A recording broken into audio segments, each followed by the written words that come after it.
প্রিয় বন্ধুগণ, আত্মিক বাক্য চ্যানেলের পক্ষ থেকে আরেকটি বার আপনাদের প্রত্যেককে স্বাগতম জানাই। আমরা যারা খ্রিস্টীয় বিশ্বাসীরা রয়েছি এবং যারা খ্রিস্টকে অনুসরণ করি, আমাদের ঈশ্বর, পবিত্র ঈশ্বর আমাদেরকে সবসময় একটি বিষয় শেখায় যে ঈশ্বর তার মহিমা অন্য কাউকে দেবেন না, তার গৌরব তিনি অন্য কারো কাছে ভাগ করে নিতে চাই না।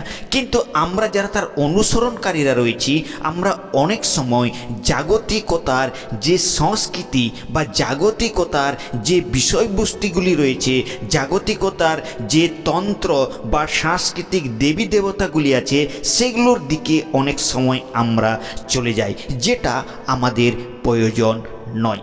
প্রিয়রা, আজকের এই সুন্দর সময়ে আমরা আলোচনা করব এক বড় বিষয়কে নিয়ে এসেছি, যেটি আমাদের খ্রিস্টীয় বিশ্বাসীদের জন্য খুবই গুরুত্বপূর্ণ বিষয়, আর যেটি আমাদের প্রত্যেক খ্রিস্টান বিশ্বাসীদের জন্য প্রয়োজন। আর সেটা হচ্ছে এটাই যে খ্রিস্টানরা কি সরস্বতী পূজা করতে পারে, বা যারা খ্রিস্টকে অনুসরণ করে তারা কি সরস্বতী পূজা করতে পারে, বা তারা কি সত্যি কোনো পূজার্চনা করতে পারে।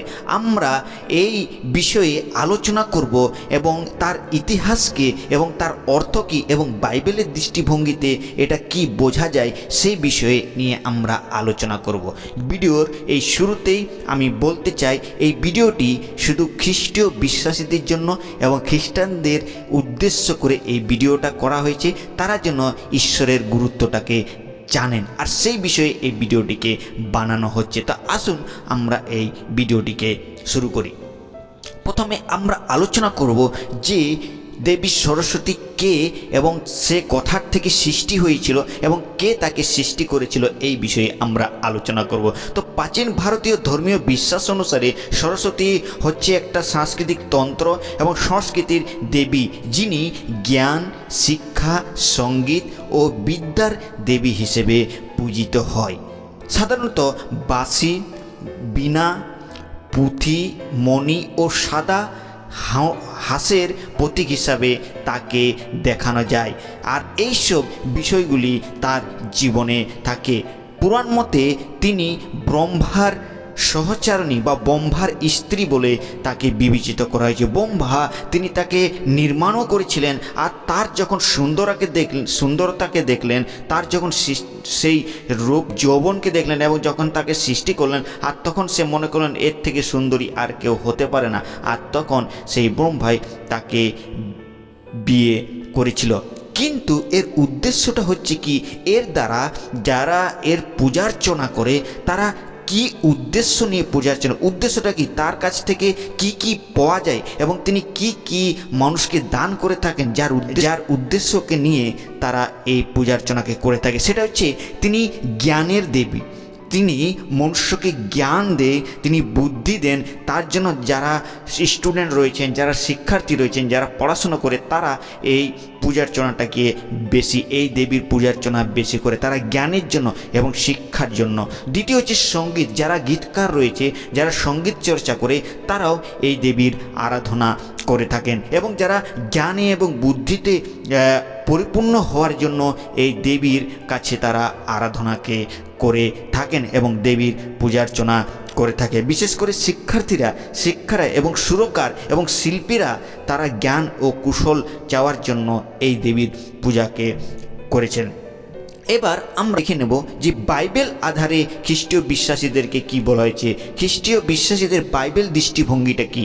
খ্রিস্টীয় বিশ্বাসীরা যারা খ্রিস্ট ধর্মকে অনুসরণ করেন এবং যারা খ্রিস্টেতে জীবনযাপন করে, তারা আমরা কীরকমভাবে খ্রিস্টান জীবনযাপন ধর্মে আমরা বিশ্বাসীরা যারা রয়েছি, আমাদের একটাই জীবন্ত ঈশ্বর রয়েছে, না সেটা হচ্ছে আমাদের পরম প্রধান ঈশ্বর। আর সেই ঈশ্বর আমাদেরকে তিনি সমস্ত কিছুর অধিকারকে দিয়েছেন এবং তিনি আমাদেরকে শিখিয়েছেন যেন আমার ব্যতিরেকে তোমাদের অন্য কোনো দেবতা না থাকে। তার মানে এটা বুঝে নিতে হবে যে আমাদের ঈশ্বর আমাদেরকে বলছেন যে তোমরা শুধু আমারই আরাধনা করো, আমার কাছে তোমরা নতমস্তক হও এবং আমার কাছে তোমরা সমস্ত কিছু যাচ্ছা করো।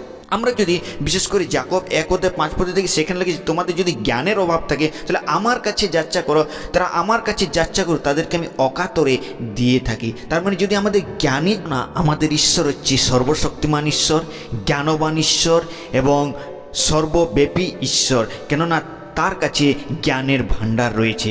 আর যতজন তাকে স্মরণ করে তার কাছে জ্ঞানের যাত্রাকে করেছে আর তারা সেটি পেয়েছেন এবং ঈশ্বরের জ্ঞানে তারা বুদ্ধিমানকে হয়েছে। তাই প্রিয়রা, আসুন আমরাও সেই ঈশ্বরের কাছে জ্ঞানের যাত্রাকে করি। আমাদের শুদ্ধতার প্রয়োজন, শান্তির প্রয়োজন, তাও আমরা প্রভু যিশুর কাছে আমরা প্রার্থনাকে করতে পারি। বাইবেল আমাদেরকে নির্দেশনা দেয় যে যেন আমরা অন্য দেবদেবীর পূজার্চনা না করি, যেন আমাদের ঈশ্বরের সদাপ্রভুর আমরা তার আরাধনা করি। আর ঈশ্বরের বাক্য আমাদেরকে শেখায় যেন আমরা মূর্তি পূজা না করি, যেন আমরা মূর্তি পূজা থেকে পৃথক থাকি। বাইবেল আমাদেরকে শেখায় যে মূর্তি পূজা হচ্ছে ঈশ্বরের বিরুদ্ধে সব থেকে বড় একটা পাপ।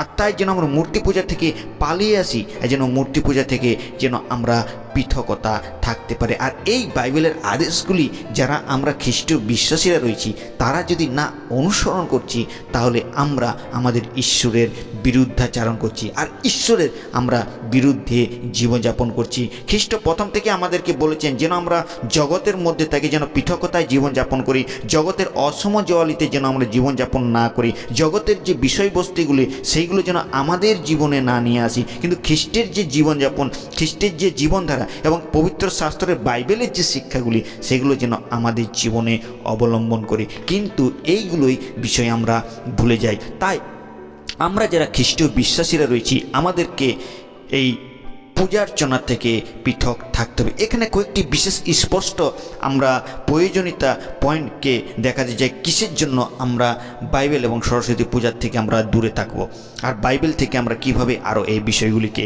এগিয়ে যেতে। প্রথম বিষয় যে বিশেষ উৎসবের উদ্দেশ্য কি।